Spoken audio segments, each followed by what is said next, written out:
Kylie Jenner is super rich and her business is wildly successful, but for years she has lied and exaggerated just how successful she really is. While we can't prove that those tax returns the Jenners sent us were fake, we're pretty sure now that they were.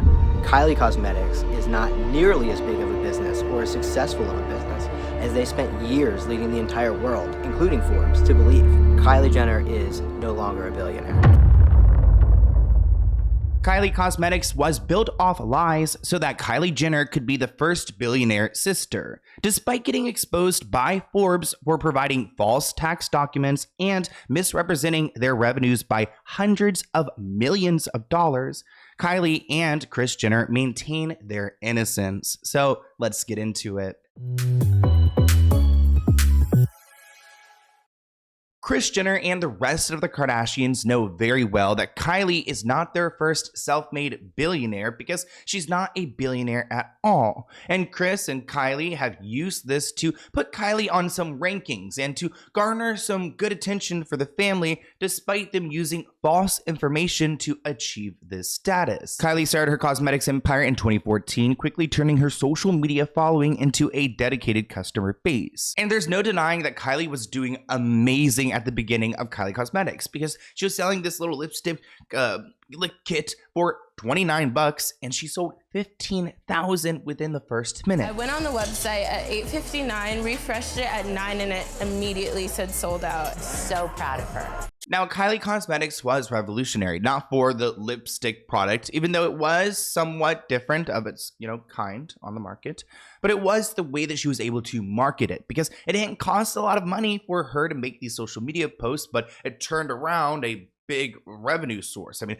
a ton of people were tuning into her socials and going to her website from there. Kris Jenner managed the finances and Kylie largely hawked the goods herself on social media. I like how they use the word hawk here. Like, she hawked the goods? You mean posting about it? Kylie sold everything on her own website until late 2018 when she inked an exclusive distribution deal with Ulta. One of our fellow subscribers, Musta, actually sent me a report of their research on this case, and I'm using some today, so shout out to them. By September 2019, Kylie had successfully expanded her brand into skincare and personal fragrances. Now, in November, a company named Coty bought 51% of her cosmetics brand, essentially taking more ownership. So I believe Kylie would retain 49%, they would have 51%, and they bought it for $600 million, which if that is 51%, then that would make the company valued to over $1 billion.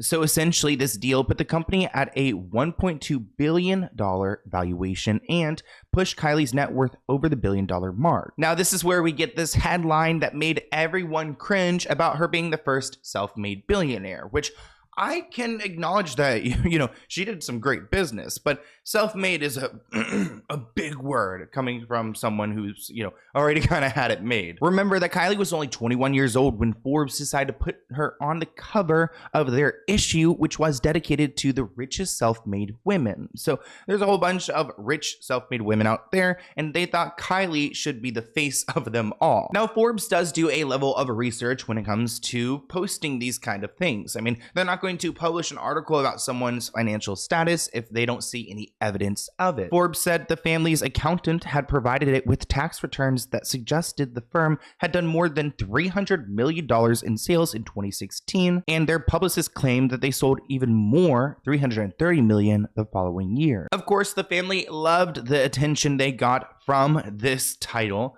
I mean, Kylie wrote, "Thank you for this article and the recognition." Kris Jenner wrote, "I am so proud," acting like she did not set this up, which we're going to get into. To celebrate her newfound financial status, we saw her celebrating her 21st birthday at West Hollywood. You could see the bartenders had black t-shirts with Kylie's Forbes cover printed on them. And of course, Travis Scott, her partner at the time, loved this. He actually included a lyric in his song Sicko Mode, where he rapped, "Baby mama cover Forbes, got these other B words shook." Yeah. However, in 2020, Forbes reported that the Coty deal also highlighted that Kylie's business had actually been much less profitable than what she had publicly stated.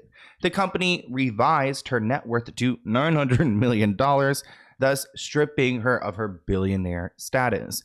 I mean, $900 million is more money than anyone even needs, but it just shows the ego that goes into these people trying to prove something that they're not. No wonder Kylie is having a breakdown over her, plastic surgery and the backlash she's gotten from that, because they are setting these standards that they cannot meet. Now, the magazine said it reviewed financial data released by Coty, which bought 51% of Kylie Jenner's business in November 2019. Now, those filings showed the truth, that Kylie's business is significantly smaller and less profitable than what the family had spent years leading the cosmetics industry and media outlets to believe, including Forbes magazine. So what were they doing to lie to Forbes? I mean, some of this must be illegal, to appropriate documents, to appropriate worth of something and to sell it at a much higher value. I mean, there's always like a deal to be made. I mean, I can understand making a good deal, but you cannot go to someone and offer them part of a business, but then falsify those documents. I mean, I can't imagine that being legal. Kylie Jenner is super rich and her business is wildly successful, but for years she has lied and exaggerated just how successful she really is. Kylie Jenner must have been in it for a cash grab, because this really was destined to expose her business. I mean, because they bought 51%, the majority, they are able to go back and look at the financials and realize that this is not what they were told when they were sitting at the deal table. Revenues over a 12-month period preceding the deal were $177 billion, which is a lot of money, but it's not as much as they were saying before. Remember that $300 million number? More problematic, Coty said that sales were up 40% from 2018, meaning the business only generated about $125 million that year, nowhere near the $360 million that the Jenners told Forbes magazine. So they more than doubled the amount of money that they claim that they had earned. Kylie Jenner's skincare line, which launched in May 2019, did $100 million in revenue its first month and a half, according to Kylie's team. But that's not the truth, because the filings show that it was on track to finish the year with $25 million. So where are these numbers coming from? Where is this miscommunication? Is this like a business strategy from Kris Jenner to triple, 4 times, 5 times the amount that they're claiming to have earned when presenting themselves in these deals? I mean, I can't imagine going into this and not even considering that you're going to be exposed. I mean, at some point, Cody's going to realize that they bought something for way more money than they should have. If I was Cody, I'd be asking for a refund. But we were provided with proof in the form of tax returns that Kylie herself signed. Plus, analysts and industry experts verified what Kylie's camp was saying, that her business was doing at least $300 million in revenue every year. While we can't prove that those tax returns the Jenners sent us were fake, we're pretty sure now that they were. And regardless, it's clear that for years the Jenners have been lying. So Kylie, or Kris rather, let me ask you this. If Kylie Cosmetics did $125 million in sales in 2018, then how could it have done $307 million in 2016 and $330 million in 2017? I mean, how would it drop so significantly? There's also the issue of profit. Forbes had been estimating that her business, which had little overhead, was notching the 44% net margin. But Cody's filing indicate that Kylie's profits are likely lower than what we figured. Surprise, surprise. It looks like her expenses are a little bit more than what they were claiming, and her net margins fall a little bit more, around 25%. Again, like almost doubled the number. In selling to a public company, details about her business have come out.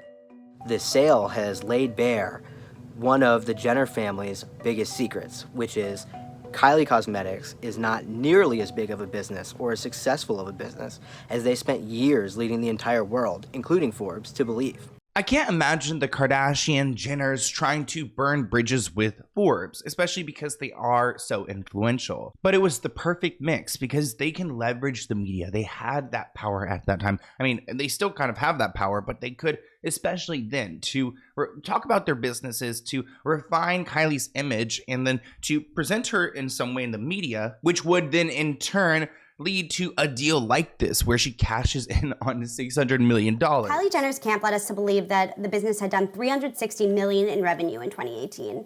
In reality, that number was only $125 million. Then there's the skincare line. They told us that the skincare line, which launched in May of 2019, had done 100 million in revenue in just 2 months. And in reality, it hadn't even done 25 million in 6 months. Now, this is Forbes exposing Kylie Jenner and this deal, and I really wish they came with their receipts. I mean, they're telling us that they were told this, but how? Like text message? Like email? Was it falsified, like documents from their accountant? I mean, in previous reports, we saw that Forbes spoke to the family's accountant. So the accountant is the one who's passing on this news.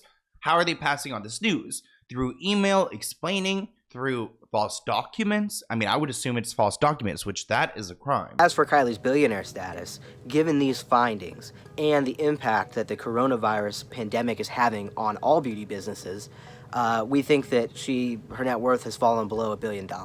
In other words, Kylie Jenner is no longer a billionaire.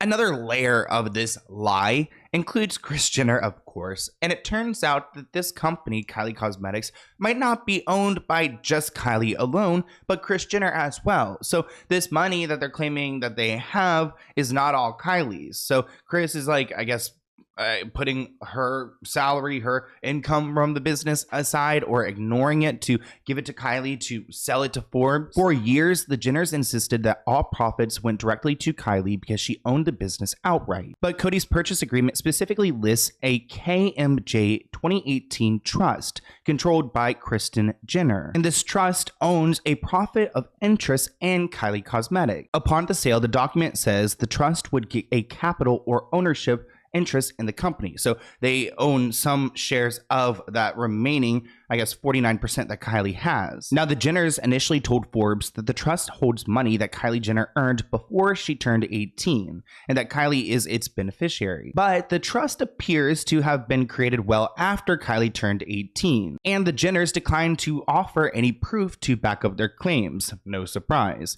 Given the lack of clarity and the history of lies, we're erring on the side of caution and assuming that the trust belongs to Kris Jenner, which means Kylie Jenner actually owns an estimated 44.1% of Kylie Cosmetics rather than 49%. So this completely changed Kylie's billionaire status, which I kind of feel like went under the radar. We all talked about her becoming a self-made billionaire, but didn't talk about her when the status was taken away. It seems like Kris Jenner had her way to hush-hush that story. Forbes released a more realistic accounting of her personal fortune, and it puts it just under $900 million, despite the headlines surrounding the Coty deal that seem to confirm her billionaire status. Now, the reason why Kylie is even at this almost $900 million status is because she pocketed so much from the Coty deal, like $340 million.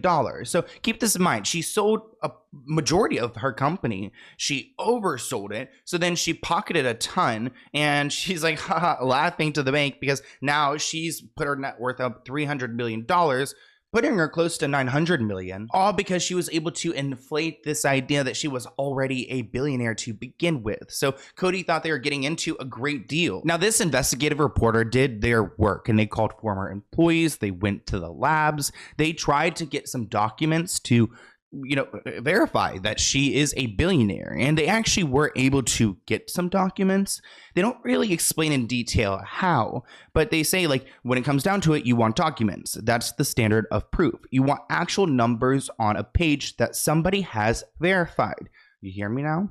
And these all passed the smell test. I don't know what documents they're smelling, but they say the numbers were crazy high, but it all looked really legit. So this, again, I'm like, okay, who's falsifying documents? Because this person is talking about documents that looked legit and that had high numbers. So couldn't Coty go back and like sue them for producing these false tax documents? Like, that sounds like a federal crime because that involves the IRS. Every year we go back and forth with Kylie's team, whether it's about her billionaire status or if it's about her ranking on the Celebrity 100. And every year they have something to tell us. It's a matter of great importance to the Jenners where we put Kylie on these lists. As we started to ask more questions about these discrepancies and the outright lies in some years, the Jenners did something that is very out of character. They stopped answering our questions. I love how Forbes did not succumb to this family and their lies. Like once they stopped answering their emails, they did their own work and realized that they were fooled as well. Now the public was livid that Forbes had named Kylie self-made. Dictionary.com even chimed in. Dictionary.com decided to drop the definition of self-made.